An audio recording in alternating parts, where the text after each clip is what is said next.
मगाशी आम्ही सगळे प्रश्न एकच विचारतोय। मंत्री महोदय, आपण पीक कर्जाची कर्जमाफी जाहीर केली। 25 सप्टेंबर पर्यंत जे आहेत त्यांना 2 लाख, जे नियमित आहेत त्यांना 50,000। खडसे साहेबांनी विचारल्या प्रश्नामध्येच मी विचारलं, मगाशी पण विचारलं, आपण स्पष्ट उत्तर द्या। तुम्ही काय म्हणाला की कमिटी आम्ही केलेली आहे, कमिटी जो अहवाल देते त्याच्यावर आम्ही कारवाई करू। तोपर्यंत ह्या बँका मागे लागलेल्या आहेत। आमचं म्हणणं एवढंच आहे, पुनर्गठन करण्याच्या, आता ज्यांनी पुनर्गठन केलं त्याची चूक काय? त्यांनी परत कर्ज केलं, त्याला या लाभांश याच्यामध्ये बसवलं पाहिजे ना तुम्ही। माझे 2 प्रश्न आहेत, त्याचं उत्तर स्पेसिफिक द्यावं, नाहीतर हे कर्जमाफी तुम्ही फसवी केली अशा प्रकारचा चर्चा शेतकऱ्यामध्ये होईल। आपल्याला मी स्पष्ट शब्दात एवढंच विचारलं की ही जी कर्जमाफी केलेली आहे ती किती दिवसामध्ये बँकांना देणार, जेणेकरून बँक या सर्व कर्जमाफीच्या माध्यमातून या शेतकऱ्यांना परत कर्ज घेण्यासाठी, ही नील झालं की परत कर्ज घेण्यासाठी त्यांना मदत करू शकते। पुनर्गठन झालेल्या सुद्धा याचा लाभ मिळणार का, आणि किती दिवसामध्ये ही कर्ज वाटप आपण जाहीर केलेलं आहे ते कर्जमाफी आपण जाहीर करणार? अमोल मिटकरी। महोदय, स्कोपला धरूनच प्रश्न आहे, पण सदाभाऊ खोतांनी प्रश्न विचारल्यानंतर माननीय सहकार मंत्र्यांनी सांगितलं की शेतकऱ्यांनी अर्ज केल्याशिवाय त्याचं परस्पर पुनर्गठन होत नाही, म्हणजे परस्पर पुनर्गठनाचा विषय येत नाही। माझ्या जिल्ह्याच्या संदर्भातल्या लक्षवेधीच्या उत्तरात 2250 शेतकऱ्यांचं परस्पर पुनर्गठन केल्याची तक्रार होती। काय केलं त्या बँकेचं? आज दरेकर साहेब इतक्याच पोटतिडकीने त्या बँकेचा विषय मांडतात, उलट त्या बँकेला सभापती महोदय पुरस्कार दिला ज्यांनी परस्पर पुनर्गठन 2250 शेतकऱ्यांचं केलं, द अकोला जिल्हा मध्यवर्ती सहकारी बँक। आणि तुम्ही आता उत्तरात सांगताय की शेतकऱ्याचं अर्ज असल्याशिवाय त्याचं परस्पर पुनर्गठन होत नाही, हे विरोधाभास करणारं उत्तर आहे। आमच्या जिल्ह्याच्या बाबतीत काय कारवाई केली, त्याला पुरस्कार कसा दिला ते तरी सांगायला पाहिजे। मंत्री महोदय।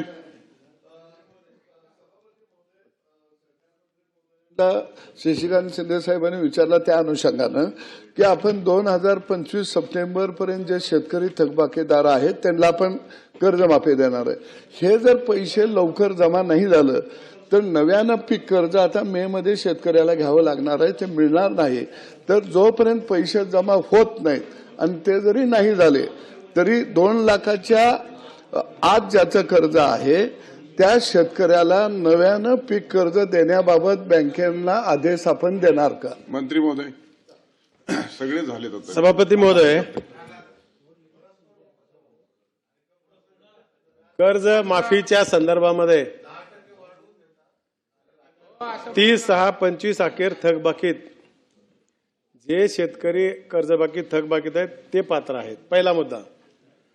दुसरा मुद्दा की या लोकांना कर्ज देणारा त्या लोकांना देखील आज आपल्या बँकेच्या माध्यमातून कर्जाचे पैसे आहेत का असं त्यांनी विचारणं केलं होतं। आता त्यांची वसुली होईल, त्याच्यातून आपल्याला 800 कोटी जमाजात होतील आणि बँकेने काही पैसे बँकेचे काही पैसे आहेत।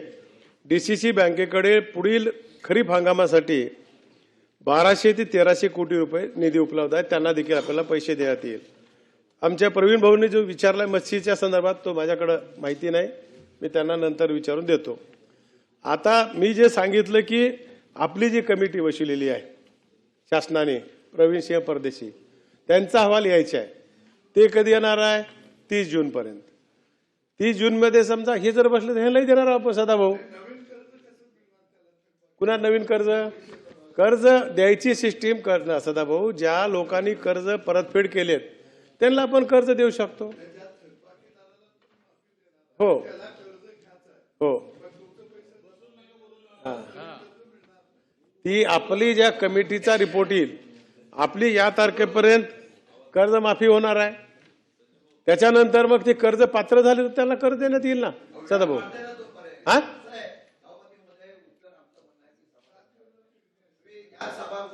कर्जमाफी करताय, जाहीर केल्यानंतर आमची विनंती आहे, तो कर्जमाफी होते म्हणून तो शेतकरी कर्ज भरत नाही, व्याज चालू झालेला आहे, तुम्ही स्पेसिफिक सांगा ना इतक्या दिवसामध्ये करणार आहे, नाही तो मरून जाईल कर्ज व्याजाच्या माध्यमातून। सांगितलं ना त्यांनी 30 जूनची तारीख दिली। स्पेसिफिक 2 गोष्टी बस, सगळ्याचं उत्तर देतो, थोडं ऐकून घ्या आमचं। आता ते त्यांनी विचारलंय आमच्या मित्राने मागला अमरावती बँकेचा की अकोल्याला, तो विषय ह्याच्याशी निगडीत नाही, तरी पण सांगतो की तिथं असंच झालं. काही लोकांनी पुनर्गठनासाठी परवानगी मागितली, काही लोकांनी मागितले नाही. त्याच्या संदर्भामध्ये आम्ही चौकशी केली. म्हणून आज पुनर्गठन कुणाचं करायचं आपण? ज्याची संमती नाही त्याचं आम्ही पुनर्गठन कसं करणार आहोत? उद्या लोक कंप्लेन करतील ना. फायदा झाला तर बरोबर आहे म्हणतील सदाभाऊ, आणि चुकीचं झालं तर कुणी म्हणतं, कुणाचाही स्वभाव ते आहे. म्हणून त्यांच्या संदर्भात ते उत्तर दिलंय. सोसायटीने तशा प्रकारचं पुनर्गठनाची परवानगीचं ठराव घेऊन पत्र दिला होता. म्हणून त्यावेळेस त्या लोकांचं पुनर्गठन केलंय आणि त्याच्यानंतर लोकांना त्याचा फायदा भेटला नाही, पुन्हा तक्रार करत बसले. नाही बसून मी बोलू सांगितलं नका, मंत्री तुमचं. महोदय उत्तर दे. सगळ्यांचं माझं ऐकलंय. बोलणं होऊ द्या आधी. मत्स्याच्या संदर्भामध्ये कर्ज ही शेती कर्ज समजून पीक कर्जासाठी घेतलेल्या व्याजदराने कर्ज पुरवठा केला जाणार आहे.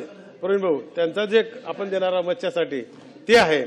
आणि ज्यावेळेस शिंदे साहेब आपल्याला या कर्जमाफीचा आपल्याला निर्णय फायनल कधी घेता येईल की प्रवीण सिंह परदेशी ज्या दिवशी आपल्याला रिपोर्ट देईल त्या दिवशी आपल्याला पूर्ण निर्णय घ्यायचा. पण सरकारने आपल्या घोषणा केलेली आहे की 25 तारखे 30/6/25 पर्यंत जे शेतकरी थकबाकीत आहेत त्या लोकांना याचा फायदा होणार आहे. आणि जे प्रामाणिक आहेत, जे भरलेले लोक आहेत, त्यांना इन्सेंटिव्ह सरकार देऊच राहिले 50 लोकांना.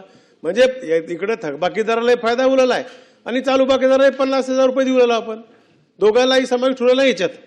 प्रश्न क्रमांक 2